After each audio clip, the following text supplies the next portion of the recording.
Hey, what's up, killer knife fans?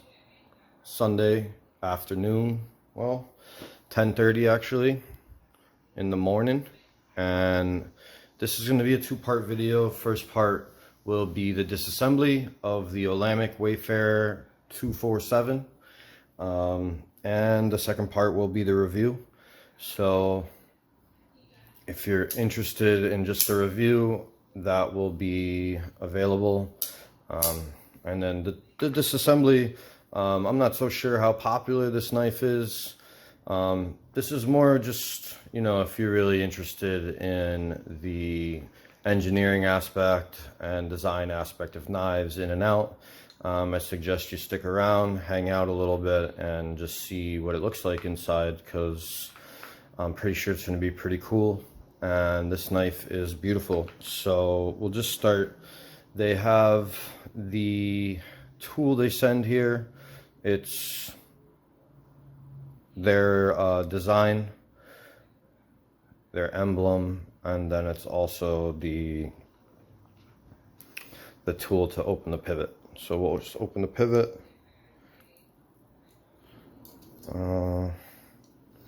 They only give you one, so if need be,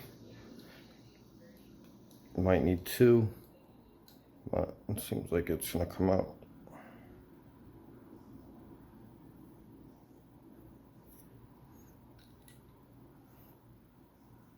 Okay, here it comes. Good. And then gonna use the iFixit. You can use any free spinning tool, or you can use even non-free spinning tools, but this is a T6. So we'll remove these 3 screws there. I'm gonna close the blade really quick just to do that.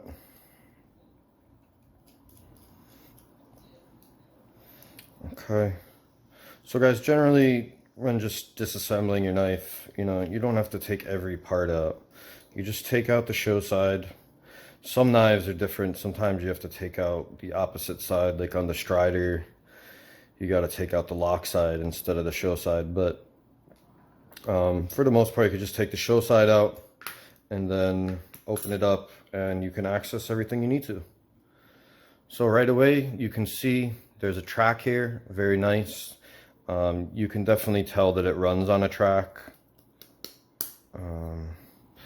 There is, I'm not sure what this is. It's either PVD coated bronze washer or it's stainless steel. I'm not sure. No internal milling on this at all, other than the cutout for the track, but it is a pretty light, thin handle there.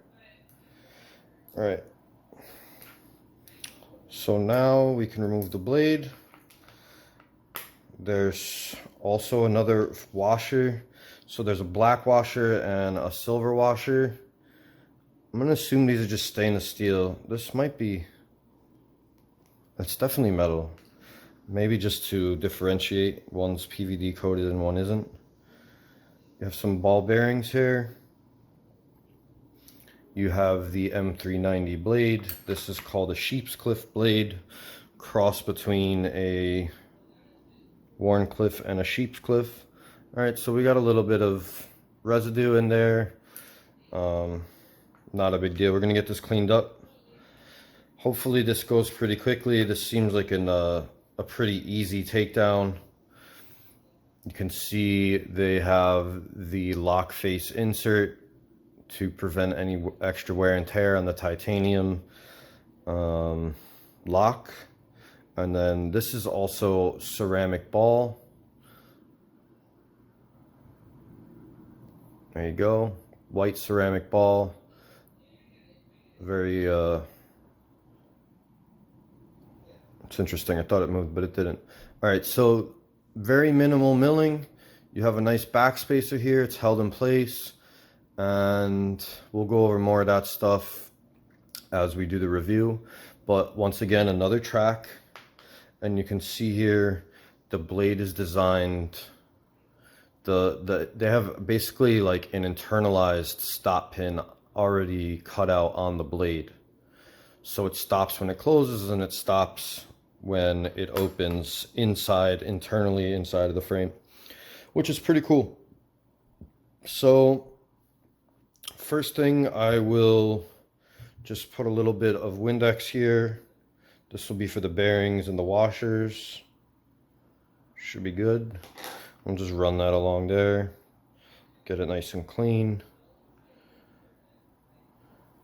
Knife maintenance is pretty simple, guys. Sometimes the videos get a little carried away.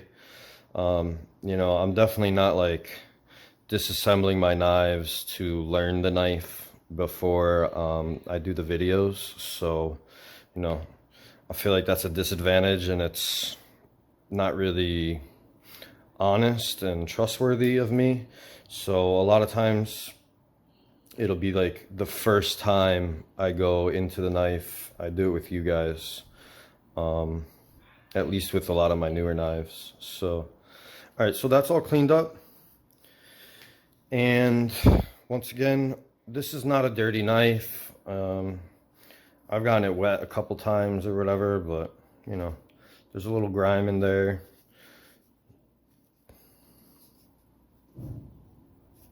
There's definitely like some, I don't know what they use, like a little grease or something, because you can feel it on I can feel it on my fingers. So it's a little slimy feeling, but I'm not sure what it is. You can't really see it. It's not white like the Chris Reeve stuff, but can definitely feel that there was some kind of residue in there. Anyways, we're going to clean all that residue out, and we'll replace it all with the nano oil, and we'll see how it runs on that. So I did take a couple pictures of this in the rain the other day, and I was planning on doing the review and the disassembly, so I didn't really stop to do this before the video, but it started to like kind of, I don't know, either the grease wore out, the oil was gone on the bearings, but there was some kind of little small grinding sound on the inside. So I haven't been really using it or anything because I wanted to hold off to do this with you guys. Now, pretty much that's it. I mean, we're disassembled, we're clean. Maybe we could wipe down the pivot area on the frame here. You can see a little residue there just from some old Loctite. We'll wipe that off. And I'm going to switch to a Q-tip just for the track and the pivot area. Okay. And get that all cleaned up. There's a little bit of stuff in there, but mostly clean here. I'm assuming that you got to keep this track pretty well lubricated, and that maybe that's kind of like the ordeal I was going through with the sound, that the water kind of like wore out some of that residual lubrication from the factory, and that M390 running on titanium makes kind of you know, little grinding sound. Okay. All right, we're good to go here, guys. So let's see if we remember this right. The silver was in the back, silver washer. So we'll put that in first, and we will use some nano 10-weight oil, and we'll put that in first, a little bit inside. Okay.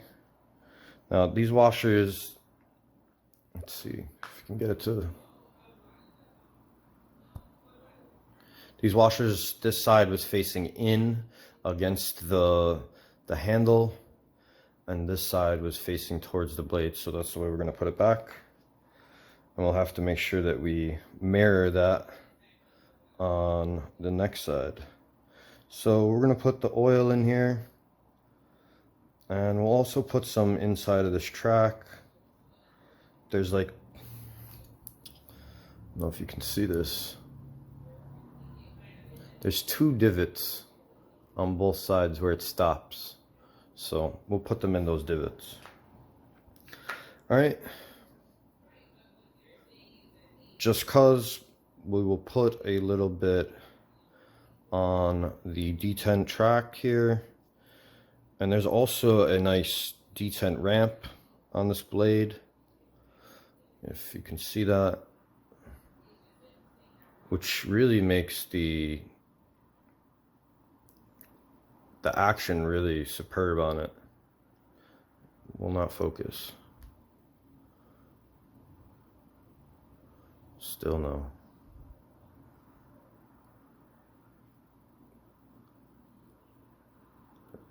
Nope. All right. Well, you can see it a little bit there. But the action is really nice from that. So nano weight oil, 10 weight oil on the detent track and the ramp. Nice and light, a little bit here. So you can't really, like, even if you do, it's not that you can't, but if you do put too much oil, it's just going to come out anyways, guys. So once again, this side facing towards the handle and this side facing towards the blade. Okay. And then the black washer went on this side. Put a little more oil.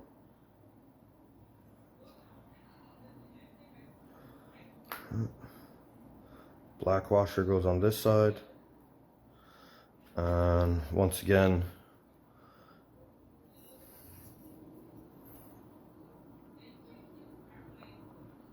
you can see the two divots. It's an internalized stop pin. So we'll just put a little bit in each divot, and that way when it opens and closes, it'll drag a little bit of the oil along its way and it'll lubricate. Okay.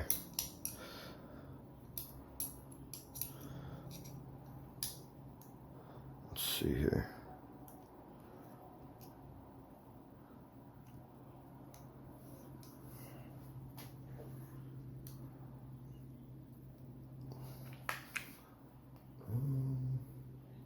So these should pop into place.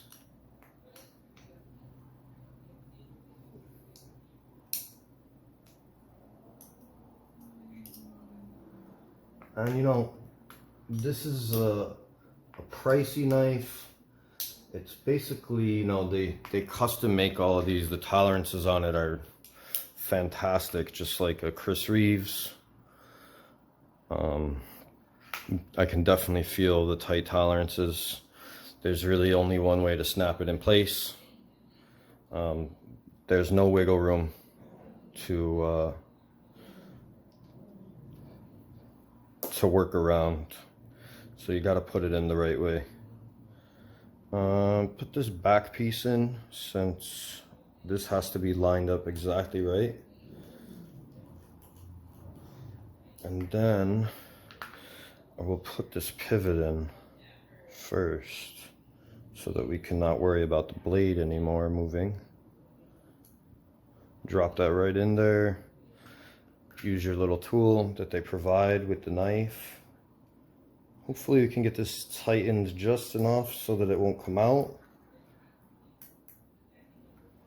And then we can tighten it more later. I think it's in there, so we can put the rest of the screws that go into the backspacer in. And this was really simple, guys. I've told a couple people this, but you know, when you're doing a disassembly on video, you take a little bit of extra time. You want to really explain the fine details. You want people to be able to see what you're talking about. But when you do this without me, you're really just, it's going to be half the amount of time, if not less time, because if you're on a mission and you're just taking it apart, maintaining it very quickly, if necessary, obviously, then, you know, it's going to go really quick. And the action on this is freaking snappy. Woo! That's one thing about this knife. When I opened it, I've had some flippers in the past before I bought this knife, but this really amazing action. All right, and we'll talk about this knife more in the review. That was a super simple takedown, disassembly of the Olamic Wayfarer 247. Please subscribe, like, comment, follow me on Instagram, guys. Thank you for watching. I hope this was helpful for you, or at least gave you a nice insight into what these knives are made of. And we're going to get more in depth on that on video number 2. All right, peace.